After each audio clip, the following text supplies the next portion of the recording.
El pronunciamiento de la Contraloría sobre Trinidad Steiner abrió un nuevo foco de tensión entre el oficialismo y el órgano encabezado por Dorothy Pérez. El presidente del Partido Republicano, Arturo Esquela, acusó de un exceso en las atribuciones del ente Contralor, mientras La Moneda optó por una respuesta cautelosa y evitó confrontar públicamente con una institución autónoma.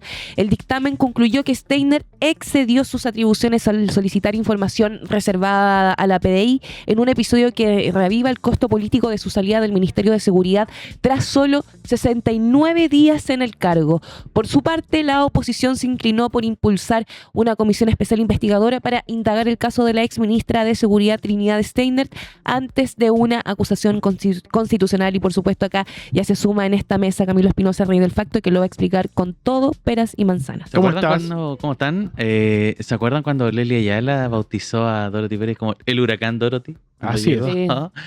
Al parecer este huracán no solamente generó estragos en la administración anterior, sino que también a la administración actual. Y eso es lo que está ocurriendo.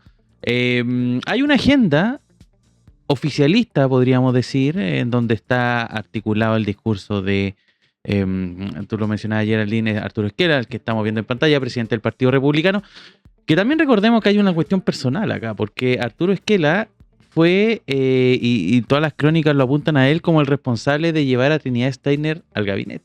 ¿Se acuerdan de que lo comentamos acá? Que finalmente fue él el que propuso el nombre de la ex fiscal, que tuvo que dejar, ¿cierto?, su carrera como en fiscalía, una carrera que se veía prometedora, que no quiero adelantarme ni tratar de interpretar los sueños que tenía la ex ministra, pero seguramente en su momento igual pensó en escalar, en pasar de ser fiscal regional tal vez a ser fiscal nacional, y es una carrera que en el fondo evidentemente prometía para ella, pero le llegó esta opción de llegar a la política, de convertirse en ministra, una aventura que duró apenas 69 días y que finalmente terminó por, en general, un montón de cosas, entre ellas esto que saca la Contraloría, ¿cierto? La salida de Consuelo Peña de la PDI, que se vio cruzada por...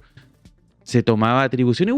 Ese fue un acento que nadie le tomó mucho en cuenta, pero la posibilidad de sacar personas del alto mando de las distintas policías no corresponde a los ministros, es una potestad exclusiva del presidente de la República. Pero además la Contraloría determinó que acá se efectuaron cuestiones ilegales, y eso es lo preocupante. Es una agenda que está, tal como les decía, por razones, me imagino yo, de amistad, pero también de razones políticas de lealtad. Es que Esquela finalmente aquí sale en defensa de Trinidad Steiner, pero no es solamente él, se pudo ver también al presidente de la Cámara de Diputados, Jorge Alessandri, manifestándose también a favor, criticando esto de que al parecer la Contralora estaría teniendo muchas atribuciones, muchas potestades, y se está metiendo en cosas que por ahí no le inmiscuyen. Ese fue más o menos el tenor de la crítica que realizó Esquela. Y hay también en otra escala, por ejemplo, el otro día también escuchaba a Ascanio Cavallo, y Ascanio Cavallo contaba esta anécdota. Es una anécdota muy entretenida, pero al mismo tiempo escalofriante. ¿Ya? Estaban Trinidad Steiner y Jorge Quiroz, que muchos los indican como probablemente el hombre más poderoso de esta administración. Algunos con cierta ironía lo llaman presidente Quiroz. Estaban en una suerte de foro. Y Ascanio cuenta que en un momento Jorge Quiroz dice: Dorothy, yo quería hacer lo mismo que hacías tú, que fue esto de mezclar bases de datos con inteligencia artificial. ¿Se acuerdan que Dorothy Pérez hizo eso con las licencias médicas? Claro. Entonces descubrió, cruzando datos, descubrió que las personas viajaban fuera del país, o realizaban estos como viajes fuera del país, al mismo tiempo que estaban con licencia médica y estaban ausentes de sus trabajos. Lo que generó todo en un momento una algarabía, inició investigaciones, sumario, un pequeño movimiento telúrico al interior de la administración del Estado. Y Jorge nos dijo: yo quise hacer lo mismo y no pude. Y ahí en ese momento, en el panel en el que estaba Ascanio Cavallo, le empiezan varias preguntas: ¿pero por qué no puede? Si son bases de datos, cruzar Excel. Y Ascanio Cavallo dice: bueno, seguramente debe ser una cuestión de software, pero el punto es que cuando Jorge Quiroz le pregunta por qué él no puede hacerlo, la Contralora le responde: porque yo soy la Contralora. básicamente, Contralora hay una sola. Claro. Y eso generó en el momento muchas risas. El mismo Jorge Quiroz se rió y todo. Pero que habla también de esto, que aparentemente la Contralora, por eso yo digo que es una agenda, porque es a toda escala, no es solamente Esquela inmolándose por Trinidad Steiner y poniendo, digamos, el pecho a las balas, porque hay una agenda articulada en distintos niveles que busca dar cuenta de que al parecer la Contralora tiene mucho poder y ponen de cierta forma esto sobre la mesa de que por ahí estaría bueno legislar sobre el mucho poder que tiene la Contralora. Incluso acá lo reconoció Luis Cordero en una entrevista que tuvimos hace algunos días, que dijo que probablemente debe ser la Contraloría más poderosa del mundo.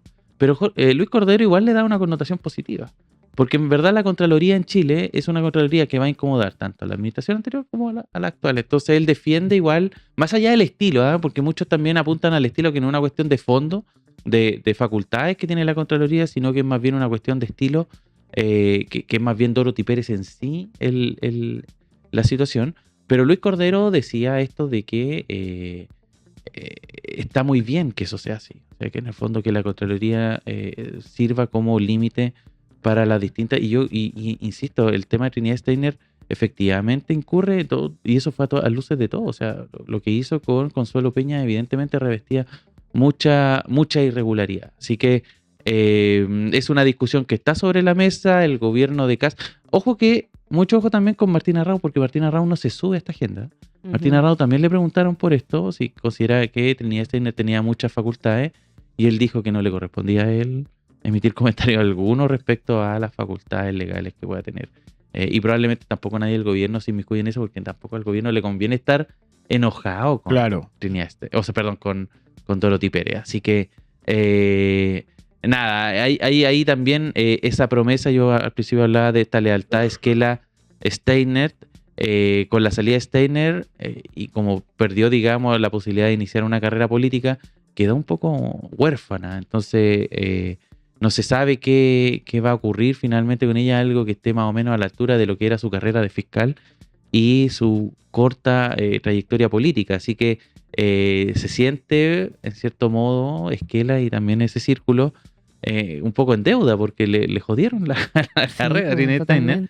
Entonces tienen que buscarle algún espacio y también limpiar su imagen. De hecho, eso es interesante políticamente, porque te acuerdas que hace un tiempo Dorothy Pérez era vista como buena parte de la derecha como una contralora rigurosa, como un símbolo de control del Estado, y hoy en cambio ese mismo oficialismo que en el pasado antes le aplaudía, ahora comienza a incomodarse cuando este tipo de dictámenes comienza a golpear a uno de los suyos. Y acá la moneda, como tú muy bien comentabas, toma otro camino, porque en vez de escalar el conflicto como lo hizo el presidente del Partido Republicano, optó por bajar el tono. Aparece acá el ministro de Seguridad, Martín Arrau, y dijo que el gobierno es obediente y observante de los dictámenes de Contraloría y evitó polemizar. Probablemente ahí está la principal diferencia de estrategia, porque vemos que hay algunos dirigentes oficialistas como Esquela, que estábamos comentando, que buscan instalar este debate sobre los límites del órgano contralor. El Ejecutivo parece pretender o entender que abrir una pelea institucional con Dorothy Pérez puede terminar siendo mucho más costoso que el propio dictamen. Y lo bueno es que, en otras palabras, la Contraloría dejó de ser hace rato un actor silencioso. Hoy también están todos los efectos políticos inmediatos para alterar también parte de la agenda del gobierno, incluso en áreas tan sensibles como la seguridad, con la exministra Trinidad Steiner. Sí, lo decía el mismo Luis Cordero a propósito de lo mismo. Los últimos 3 contralores siempre han sonado en algún momento de la conversación pública como posibles candidatos presidenciales. Claro. Y Dorothy Pérez evidentemente es no como ser alcalde. ¿Te acuerdas cuando fue ovacionada en Icares? Sí. Y también generó mucho ruido eso, porque se mostraba a Dorothy Pérez como aliada del mundo empresarial. Es algo que hay que estar evidentemente monitoreando y estar bien atento a las visiones que se están dando en torno a esta figura.